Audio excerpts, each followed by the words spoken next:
తాకట్లో ఉన్న మీ బంగారాన్ని విడిపించి ఆ రోజు ఆన్లైన్ రేటుకి కొంటాం. Sharma gold company. నమస్కారం, నేను గీతాంజలి. సుమన్ టీవీకు స్వాగతం. ఇవాళ మనతో పాటు ఉన్న అతిథి శృంగేరి మహాసంస్థానానికి సంబంధించి ఉభయ తెలుగు రాష్ట్రాలకు సంచాలకులుగా వ్యవహరిస్తున్నటువంటి బ్రహ్మశ్రీ పసర్లపాటి శ్రీనివాస బంగారయ్య శర్మ గురువు గారు ఉన్నారు. వారితో మాట్లాడదాం. గురుగారు నమస్కారం అండి. నమస్తే అమ్మా.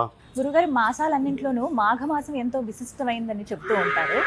విశిష్టత మాట్లాడుతూ ఈ మాసంలో ఆచరించవలసిన పనులు, విధిగా చేయవలసినవి, చేయకూడనివి ఏమిటి, వచ్చేటువంటి పర్వదినాలు ఏమిటి, వీటి గురించి వివరించండి. మాఘమాసం చాలా విశేషమైనటువంటి మాసం.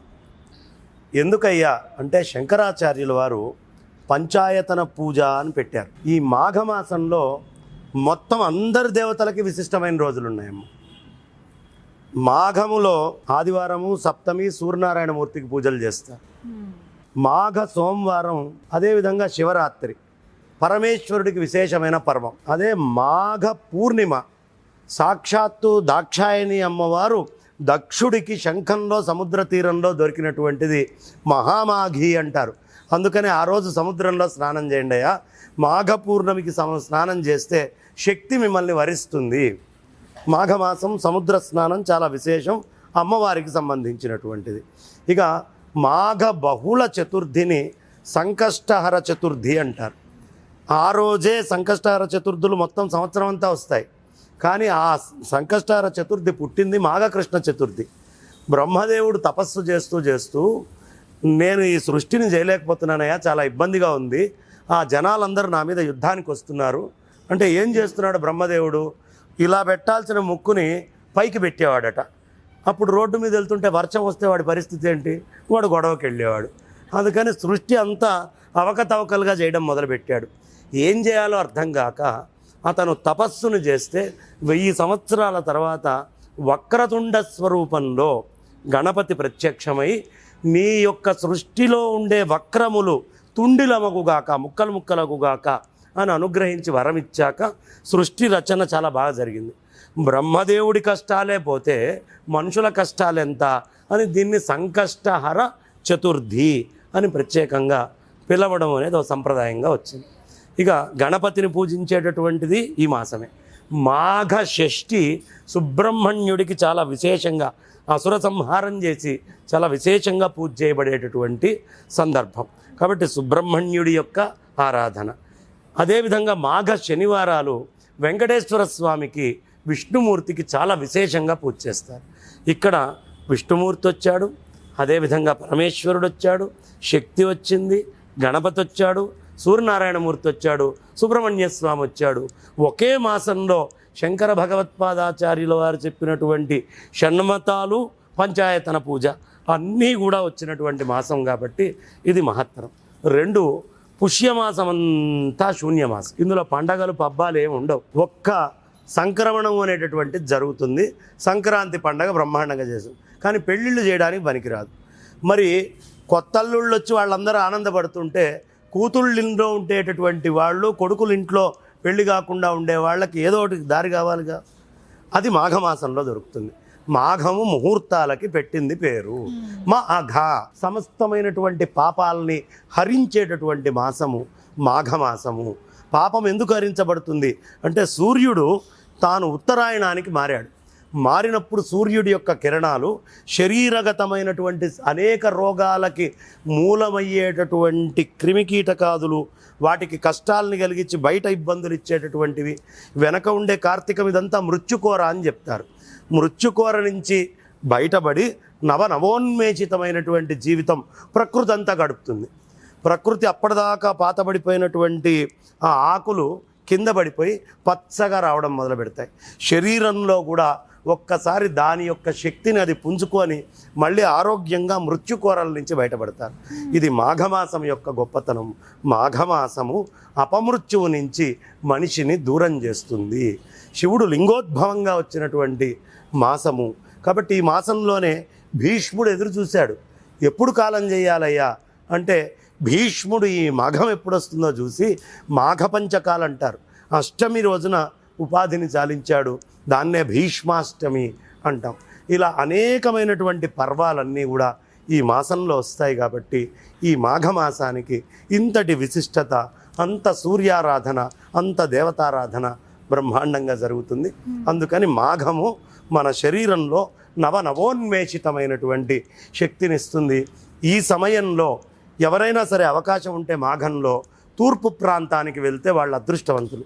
తూర్పు ప్రాంతం ఏమిటి అంటే వైజాగ్ నుంచి మొదలుపెట్టి మొత్తం బెంగాల్ దాకా ఎవరు వెళ్తారో వాళ్ళందరూ అదృష్టవంతులు. రాజమండ్రిలో మనకి సముద్రంలో దాటిన తర్వాత సముద్రంలో ఈ గోదావరి కలిసిన తర్వాత ప్రాంతం అంతా గంగా గోదావరియోర్ మధ్య దేశే. ఈ గంగా గోదావరి మధ్యలో ఉండేటటువంటి విశాఖపట్నం, విజయనగర, శ్రీకాకుళం లాంటి తెలుగు ప్రాంతాలు, ఒరిస్సా, బంగాల్ ప్రాంతాల్లో జనం.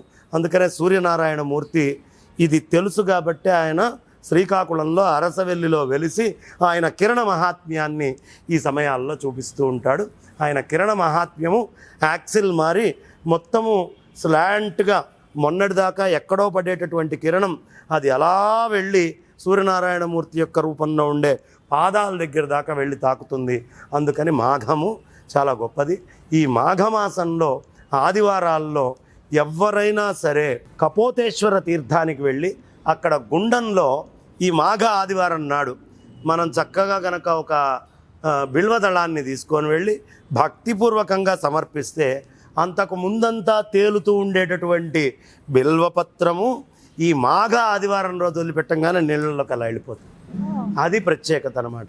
ఇలా మాఘ ఆదివారము, మాఘమాసము ప్రకృతికి చాలా మార్పులతోటి దగ్గర సంబంధం ఉంటుంది కాబట్టి మాఘము చాలా గొప్ప మాసం.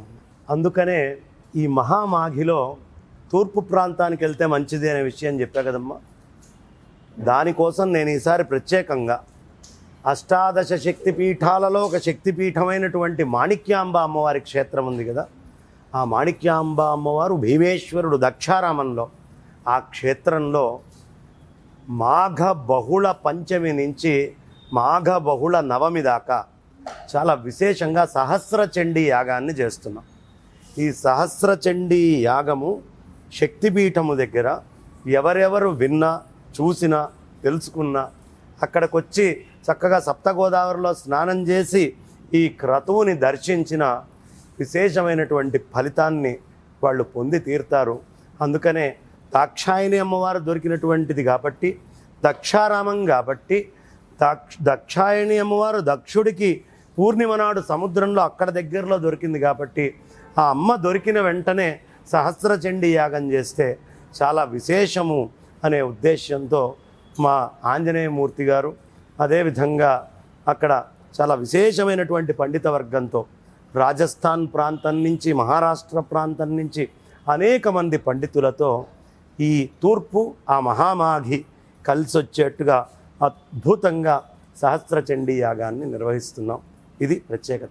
ఆహార నియమాలు ఏమన్నా ఉంటాయండి ఈ మాసంలో? కార్తీకంలో అంతా రాత్రిపూట దీపాన్ని వెలిగించుకున్నాం, రాత్రిపూట భోజనాలు చేసేవాళ్ళం, ఉదయం పూట తినకుండా ఉండేవాళ్ళం.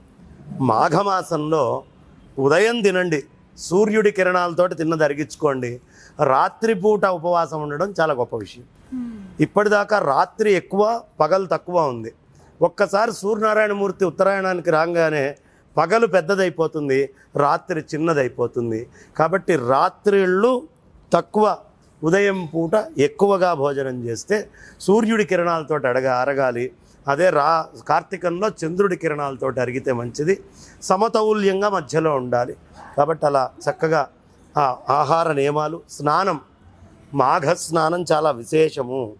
గంగా గంగేతి యో బ్రూయాత్ యోజనానాం శతైరపి ముచ్యతే సర్వపాపేభ్యో విష్ణులోకం స గచ్చతి అని మంత్రం చెప్పుకొని స్నానం చేయాలి. నందిని నళిని సీత మాలిని చ మహాపగ విష్ణు పాదాబ్జ సంభూత గంగా త్రిపథగామిని భాగీరథి భోగేశ్వరి జాహ్నవి భోగవతి జాహ్నవి అనే అనేక నామాలతో ఆ తల్లిని కొలుస్తాం. ద్వాదశైతాని నామాని ఎత్ర ఎత్ర జలాశయే స్నానకాలే పఠేన్నిత్యం మహాపాతక నాశిని. స్నానకాలంలో ఈ 12 నామాలు చెప్పుకొని ఎవడు స్నానం చేస్తాడో వాడు తరిస్తాడు. ఈ మాఘమాసంలో ఇంకొక గొప్ప విశేషం కూడా ఉంది. గంగా అమ్మవారు కలిపేటటువంటి కలుషితం నుంచి దూరం కావడానికి మన హంసల దేవికి తను కాకి రూపంలో వచ్చి స్నానం చేసి నల్లగా పొల్యూషన్ అంతా అక్కడ ఆ సముద్రంలో కలుస్తుంది హంసలదేవి కృష్ణానది. ఆ కృష్ణలో స్నానం చేయంగానే కాకిగా ఉన్న పాపాలు పోయి హంసగా మారి మళ్ళీ గంగా నదిలో చేరుతుందట. ఇది మాఘానికి ఉన్నటువంటి గొప్పతనము, మాఘమాసపు ప్రత్యేకత.